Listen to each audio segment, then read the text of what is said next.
Bismillahirrahmanirrahim.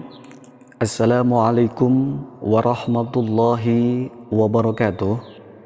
Alhamdulillahi jami'a wassalatu wassalamu ala asyrafil khalqi jam'a wa ala alihi wa sahbihi wa sallim taslima biqadri Allah madidatika fi kulli waqtin wahin amma ba'd. Alhamdulillahirabbil alamin. Bapak Ibu, kali ini kita berkesempatan kembali membahas soal-soal tes kompetensi bidang pendidikan guru agama Islam. Dan kali ini alhamdulillah juga Bapak Ibu, kita akan melanjutkan soal latihan kemenak paket LKIT yang sudah kita bahas kemarin nomor 1 sampai 50. Insya Allah nanti kita akan melanjutkan nomor 51 sampai 100 soal. Dan kali ini Bapak Ibu, untuk soal lanjutan ada soal pembagian zakat. Jadi nanti kalau ada pertanyaan ataupun jawaban yang kurang sinkron, jadi nanti kita bisa bahas di kolom komentar. Karena di soal latihan kemenak ini belum ada pembahasannya, jadi langsung ada jawabannya Bapak Ibu ya. Baik, bagi Bapak Ibu yang baru bergabung di channel ini, manfaatkan untuk subscribe terlebih dahulu dan aktifkan notifikasi loncengnya agar tidak ketinggalan dengan konten-konten ataupun soal-soal terbaru dari Bayagi Channel. Karena channel ini masih tetap membahas soal tes kompetensi bidang pendidikan guru agama Islam. Dan sebelum kita memulai ke nomor 51, alangkah baiknya kita baca dengan basmalah bersama-sama, berharap kepada Allah Subhanahu wa taala agar dipermudah untuk menghadapi tes CASN pada tahun 2021 ini. Kita baca bareng-bareng Bapak Ibu. Bismillahirrahmanirrahim. Kita langsung ke soal nomor 51. Zakat pertanian yang tidak mengeluarkan biaya pengairan adalah A. 2,5%, B. 20%, C. 5%, D. 25%, dan E. 10%. Di sini jawabannya adalah E. 10%. Jadi zakat pertanian yang tidak mengeluarkan biaya pengairan adalah 10% dari hasil zakat pertanian tersebut. Kita lanjut Bapak Ibu, nomor 52. Ayat yang artinya inilah kitab-kitab yang disusun rapi serta dijelaskan secara rinci, diturunkan dari Allah yang Maha Bijaksana lagi Maha Mengetahui. Ini kalau tidak salah Bapak Ibu ya, itu terdapat dalam Quran surat Hud ayat 1 kalau tidak salah. Yaitu adalah D, yaitu kitabun uhkimat ayatuhu summa fusilat min ladung hakimin khobir. Jadi inilah kitab-kitab yang disusun rapi serta dijelaskan secara rinci, diturunkan dari Allah Subhanahu wa taala yang Maha Bijaksana lagi Maha Mengetahui.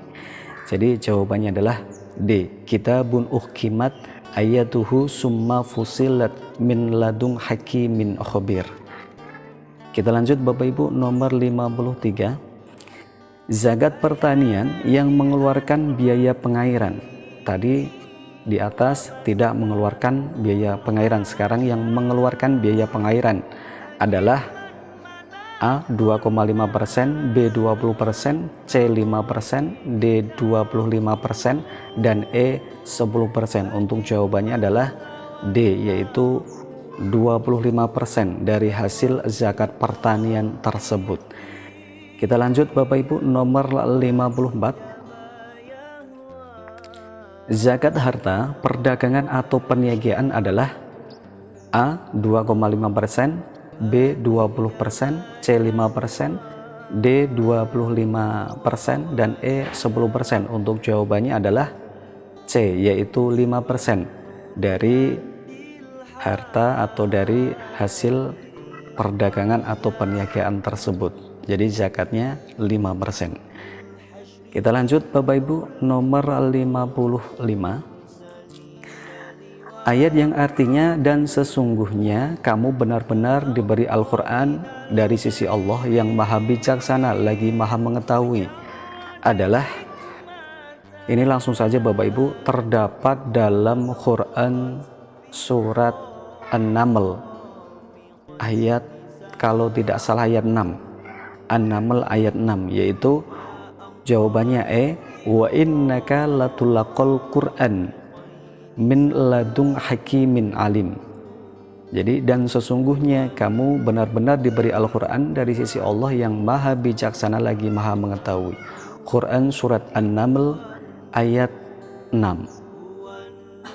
Kita lanjut Bapak Ibu, nomor 56. Zakat harta temuan rikas adalah A 2,5%, B 20%, C 5%, D 25%, dan E 10%. Untuk zakat rikas atau barang temuan, harta temuan adalah E, yaitu 10%. Kita lanjut Bapak Ibu, nomor 57. Melaksanakan haji dan umroh dalam satu niat dan waktu adalah A. Haji khiran, B. Haji ikhram, C. Haji ifrat, D. Haji nazar, dan E. Haji tamatu. Untuk jawabannya adalah B, yaitu haji ikhram. Kita lanjut Bapak Ibu, nomor 58. Panglima perang umat Islam dalam perang Riddah adalah A. Zaid bin Sabit, B. Sa'ad bin Abi Waqqas, C. Umar bin Khattab, D. Muawiyah bin Abi Sufyan, dan E. Khalid bin Walid. Untuk jawabannya adalah E, yaitu panglima perang umat Islam dalam perang Riddah adalah Khalid bin Walid. Kita lanjut nomor 59. Pelaksanaan umroh lebih dahulu kemudian haji adalah A. Haji khiron, B. Haji ikhram, C. Haji ifrat, D. Haji arafah, dan E. Haji tamatu. Jadi untuk melaksanakan umroh lebih dahulu kemudian haji disebut haji. Baik Bapak Ibu, kita lanjut soal nomor 60. Ayat yang artinya, dan sesungguhnya jika kalian mentaati manusia sepertimu, niscaya kalian benar-benar menjadi orang-orang yang merugi, terdapat dalam Quran surat titik-titik. Untuk jawabannya Bapak Ibu, nomor 60 yaitu adalah D. Wala in ata'tum basarum mislukum innakum idzal khasirun. Terdapat, kalau tidak salah, terdapat dalam Quran surat Al-Mu'minun ayat 34 kalau tidak salah Bapak Ibu ya. Jadi wala in ata'tum basarum mislukum innakum idzal khasirun. Dan sesungguhnya jika kalian mentaati manusia sepertimu, niscaya kalian benar-benar menjadi orang-orang yang merugi. Kita lanjut Bapak Ibu, nomor 61. Melaksanakan haji terlebih dahulu kemudian umroh disebut A. Haji khiran, B. Haji ikhram, C. Haji ifrat, D. Haji wada, dan E. Haji tamatu. Untuk jawabannya adalah C. Haji ifrat. Kita lanjut soal nomor 62. Tempat mabit setelah wukuf disebut A. Maqam Ibrahim, B. Arafah, C. Multazam, D. Hijr, dan Hijr Ismail, dan E adalah Muzdalifah. Jadi tempat mabit setelah wukuf titik-titik di E, Muzdalifah. Kita lanjut soal nomor 63. Ayat yang tegas mewajibkan haji diturunkan di A. Mekah, B. Arafah, C. Mina, D. Madinah, dan E. Muzdalifah. Untuk jawabannya adalah D, yaitu di Madinah. Kita lanjut Bapak Ibu, nomor 64. Talak yang dijatuhkan kepada istri yang sedang haid disebut dengan talak A. Bid'ai, B. Fasak, C. Kulu, D. Ila, dan E. Ta'liq. Untuk jawabannya adalah A, yaitu talak bid'i, yaitu talak yang dijatuhkan kepada istri yang sedang haid disebut dengan talak bid'i. Kita lanjut Bapak Ibu, nomor 65. Istilah mengenai sumpah suami istri yang tidak akan menggauli istrinya adalah A. Bid'i, B. Fasak, C. Khuluk, D. Ila, dan E. Ta'liq. Untuk jawabannya adalah D. Ila, yaitu istilah mengenai sumpah suami istri yang tidak akan menggauli istrinya disebut dengan talak atau dengan sumpah ila. Kita lanjut Bapak Ibu, nomor 66. Istilah mengenai talak yang tergantung adanya surat disebut A. Bid'i, B. Fasak, C. Khulu, D. Ila, dan E. Ta'liq. Untuk jawabannya adalah E. Ta'liq, yaitu istilah mengenai talak yang tergantung adanya surat, yaitu adalah E. Ta'liq. Kita lanjut Bapak Ibu, nomor 67. transaksi yang mengenai pemeliharaan atau penggarapan kebun dengan akad bagi hasil dari kebun tersebut secara ikhlas antara pemilik dengan penggarap disebut a. musakhoh, b. ji'alah, c. muzaroah, d. hiwalah, dan e. mukhorobah.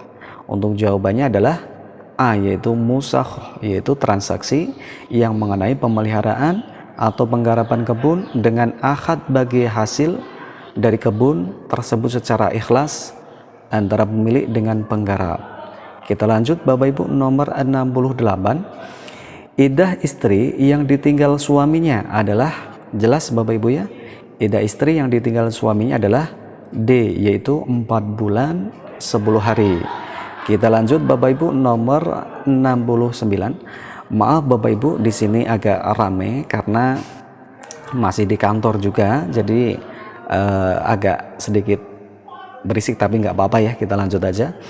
Nomor 69 Bapak Ibu, iddah istri yang belum haid atau sudah berhenti haid adalah, jelas, yaitu adalah 3 bulan, yaitu adalah iddah istri yang belum haid atau sudah berhenti haid, yaitu adalah 3 bulan. Kita lanjut Bapak Ibu, nomor 70. Kaidah usul fikih mengenai perintah setelah sebelumnya ada larangan menunjukkan a. murafid, b. ibahah, c. tahrim, D. karohah, dan E. mafhum. Untuk jawabannya adalah B, yaitu ibahah, yaitu perintah setelah sebelumnya ada larangan menunjukkan ibahah. Kita lanjut soal nomor 71. Iddah istri yang ditalak sebelum dukhul. Jadi iddah istri yang ditalak sebelum dukhul adalah, di sini jawabannya ada yang versinya beda-beda ya Bapak Ibu ya. Ada yang versi C 4 bulan dan ada yang tanpa masa iddah. Untuk di latihan versi Kemenak ini adalah 4 bulan. Jadi qabla dukhul, iddah istri qabla dukhul adalah C, yaitu 4 bulan. Kita lanjut Bapak Ibu, nomor 72. Memindahkan utang dari tanggungan seseorang kepada orang lain disebut a.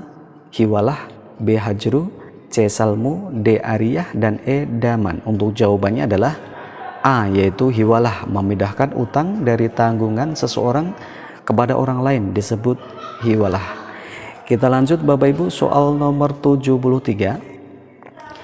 Menanggung dan menjamin utang dengan menghadirkan barang atau orang ke tempat yang ditentukan disebut A. hiwalah, B. hajru, C. salmu, D. ariyah, dan E. daman. Untuk jawabannya adalah E. daman, yaitu menanggung dan menjamin utang dengan menghadirkan barang atau orang ke tempat yang ditentukan disebut dengan daman. Kita lanjut Bapak Ibu, nomor 74. Dasar penetapan awal tahun Hijriyah dalam Islam, jelas ya Bapak Ibu ya.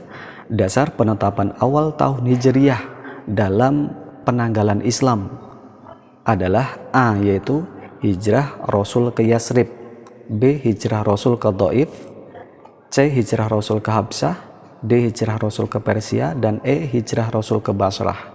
Untuk jawabannya adalah A, yaitu hijrah Rasul ke Yasrib, karena sebelum disebut kota Madinah sebelumnya bernama kota Yasrib. Kita lanjut Bapak Ibu, nomor 75. Melarang atau menahan seseorang dari membelanjakan hartanya disebut A. hiwalah, B. hajru, C. salmu, D. ariyah, dan E. daman. Untuk jawabannya adalah B. hajru, melarang atau menahan seseorang dari membelanjakan hartanya disebut dengan hajru. Kita lanjut soal nomor 76. Meminjamkan atau memberi manfaat suatu barang yang halal untuk diambil manfaatnya dengan tidak rusak barang tersebut disebut A. hiwalah, B. khiyar, C. wadi'ah, D. ariyah, dan E. khirat. Untuk jawabannya adalah D. ariyah, yaitu meminjamkan atau memberi manfaat suatu barang yang halal untuk diambil manfaatnya dengan tidak rusak barang tersebut disebut dengan ariyah. Kita lanjut Bapak Ibu, nomor 77. Sahabat yang mengusulkan pembuatan parit sebagai pertahanan pada perang Khandaq adalah A. Zaid bin Harits, B. Khalid bin Walid, C. Amir bin As, D. Sa'ad bin Abi Waqqas, dan E. Salman Al-Farisi. Untuk jawabannya adalah E, yaitu yang mengusulkan pembuatan parit sebagai pertahanan pada perang Khandak adalah Salman Al-Farisi. Kita lanjut Bapak Ibu, nomor 78. Menitipkan suatu barang ke orang lain agar yang dititipkan memelihara, menjaga, dan mengambil manfaat sebagaimana mestinya disebut dengan A. Hiwalah, B. Khiyar, C. Wadi'ah, D. Musakhoh, dan E. Khirat. Untuk jawabannya adalah C. Wadi'ah adalah menitipkan suatu barang ke orang lain agar yang dititipkan memelihara, menjaga, dan mengambil manfaat sebagaimana mestinya. Kita lanjut Bapak Ibu, nomor 79. Seorang pria muslim wafat dengan harta warisan senilai 40 juta. Nah, ini ada pembagian warisan Bapak Ibu, jadi ini butuh perhitungan. Jadi nanti Bapak Ibu bisa stop terlebih dahulu untuk menghitung apakah jawaban ini betul atau tidak. Untuk latihan di soal LKIT ini adalah jawabannya adalah 7.500.000. Seorang pria muslim wafat dengan harta warisan senilai dengan Rp 40 juta dan meninggalkan istri, 2 orang anak laki-laki serta 1 anak perempuan. Bagian istri adalah B, yaitu 7.500.000. Bagian istri 7.500.000 karena meninggalkan 1 anak laki-laki dan 1 anak perempuan. Kita lanjut Bapak Ibu, nomor 80. Nomor 80 masih sama Bapak Ibu. Tadi ada bagian istri, sekarang bagian suami. Seorang wanita muslimah wafat dengan harta warisan senilai Rp 40 juta dan meninggalkan seorang suami serta anak perempuan. Bagian suami adalah, jadi meninggalkan seorang suami dan 1 orang anak perempuan. Bagian suami adalah 6.660.000. Kita lanjut Bapak Ibu, nomor 81. Pusat pemerintahan Daulah Bani Umayyah, jelas Bapak Ibu ya, yaitu di Damaskus. Pusat pemerintahan Daulah Bani Umayyah yaitu adalah E, Damaskus. Kita lanjut Bapak Ibu, nomor 82. Hukum yang ditetapkan berdasarkan pemahaman terhadap lafal. Saya ulangi, hukum yang ditetapkan berdasarkan pemahaman terhadap lafal disebut dengan muradif. B. Ibahah, C. Tahrim, D. Karohah, dan E. Mafhum. Untuk jawabannya adalah A. Muradif, yaitu hukum yang ditetapkan berdasarkan pemahaman terhadap lafal tersebut disebut dengan muradif. Kita lanjut soal nomor 83. Seorang pria muslim wafat dengan harta warisan senilai 75 juta dan meninggalkan seorang anak perempuan. Ayah serta ibu anak perempuan memperoleh A. 37.500.000, B. 9.375.000, C. 25 juta, D. 12.500.000, dan E. 18.750.000. Untuk jawabannya adalah A, yaitu 37.500.000. Jadi bagian anak perempuan yaitu adalah 37.500.000. Kita lanjut Bapak Ibu, nomor 84. Seorang pria muslim wafat dengan harta warisan senilai 120 dan meninggalkan istri 120 juta maksudnya ya, dan meninggalkan istri 2 anak laki-laki dan 1 anak perempuan. Bagian istrinya adalah A. 60 juta, B. 15 juta, C. 40 juta, D. 20 juta, dan E. 30 juta. Untuk jawabannya adalah B, yaitu 15 juta karena meninggalkan 2 orang anak laki-laki dan 1 anak perempuan. Kita lanjut Bapak Ibu, nomor 85. Karya Imam Asy-Syafi'i yang membahas ilmu fikih yaitu A. Ar-Risalah, B. Irsad al-Fuhul, C. Al-Muwatta, D. Sunan Kubro, dan E. Bidayah al-Mujtahid. Untuk jawabannya adalah A, yaitu karya Imam Asy-Syafi'i yang membahas ilmu fikih, yaitu terdapat dalam kitabnya yang bernama Ar-Risalah. Kita lanjut Bapak Ibu, nomor 86. Seorang wanita muslimah dengan harta warisan senilai 50 juta dan meninggalkan suami serta 2 saudara seibu. Bagian untuk 2 orang saudara seibu adalah, jawabannya adalah C, yaitu 16.660 dari wanita muslimah dengan harta warisan senilai 50 juta dan meninggalkan suami 2 saudara seibu. Jadi meninggalkan suami dan 2 saudara seibu. Yang ditanyakan adalah berapa bagian 2 saudara seibu tersebut adalah 16.660. Kita lanjut Bapak Ibu, nomor 87. Definisi hadis secara etimologis adalah A. Perkataan, B. Perbuatan, C. Ketetapan, D. Adat istiadat, dan E. Kebudayaan. Untuk jawabannya adalah A, yaitu perkataan. Kita lanjut, nomor 88. Seorang pria muslim wafat dengan meninggalkan harta warisan senilai 90 juta dan hanya meninggalkan ibu bapaknya. Bagian ibunya adalah A. 45 juta, B. 11.250, C. 30 juta, D. 15 juta, dan E. 22.500. Untuk jawabannya adalah B, yaitu 11.250. Bagian ibu dan hanya atau tidak ada anak ya Bapak Ibu ya. Tidak ada. Seorang pria muslim wafat harta warisan senilai 90 juta dan hanya meninggalkan ibu bapaknya saja. Jadi belum punya istri dan tidak punya anak. Jadi untuk bagiannya adalah 11.250.000 rupiah. Kita lanjut Bapak Ibu, nomor 89. Ahli waris yang tidak termasuk golongan asobah adalah jelas adalah ibu. Yang tidak termasuk golongan asobah adalah B, yaitu ibu. Kita lanjut Bapak Ibu, nomor 90. Tidak termasuk rukun haji: A.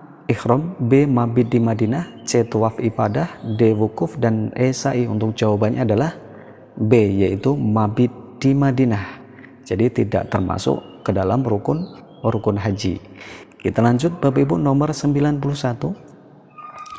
Perjanjian untuk mendamaikan 2 pihak yang berselisih disebut dengan C, yaitu adalah sulhu, yaitu perjanjian untuk mendamaikan 2 pihak yang berselisih disebut dengan sulhu.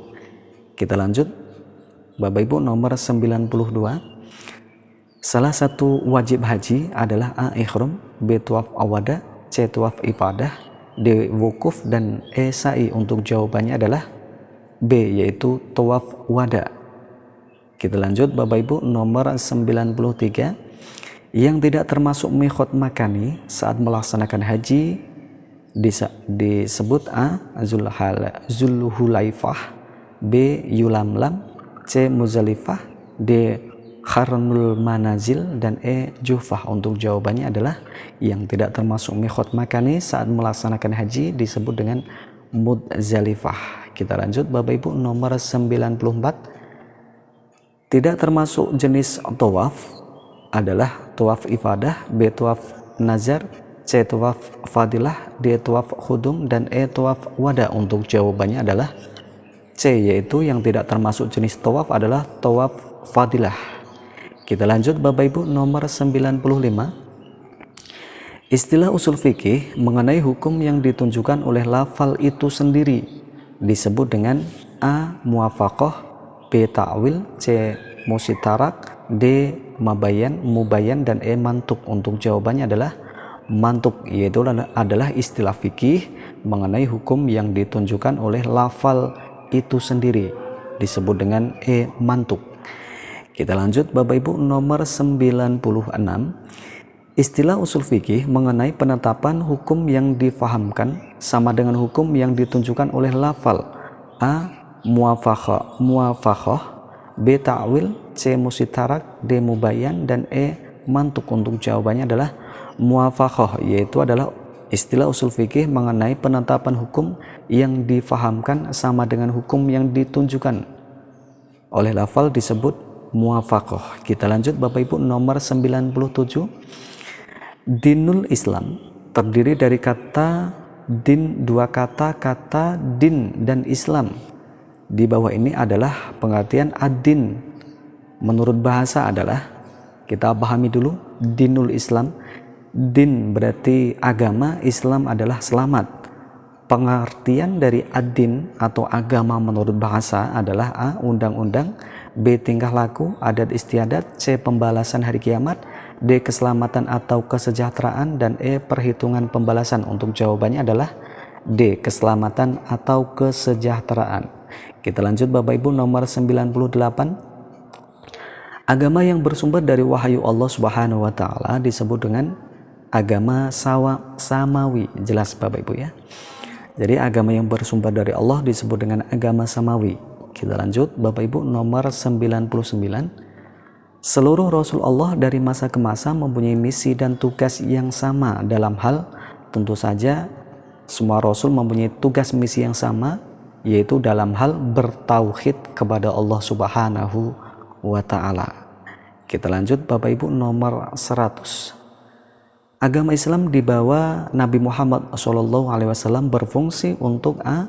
penyelamat umat manusia, B. Islam sebagai agama fitrah, C. penyempurna agama sebelumnya, D. petunjuk manusia beriman, dan E. penyempurna ajaran Injil.